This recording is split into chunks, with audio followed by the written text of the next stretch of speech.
చాలా బాహుబలి వన్ లో ఏంటంటే కొత్త కాన్సెప్ట్. ఇప్పుడు మనం ఒక బిల్డింగ్ కడతామండి, బిల్డింగ్ కట్టేటప్పుడు బేస్మెంట్ ఉంటుంది. ఆ బేస్మెంట్ అనేది అయితే మనకి ఎలక్ట్రానిక్ ఉంటుందో అలా బాహుబలి 2 టైప్ అనమాట. బాహుబలి 2 టైప్, అనేది బాహుబలి 1 టైప్. సెకండ్ పార్ట్ చాలా బాగా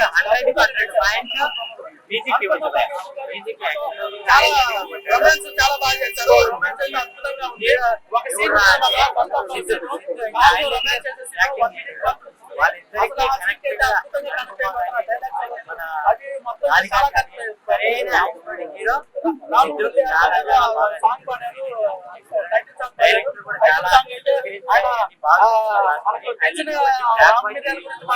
కరోనా టైం మనము చాలా బాగా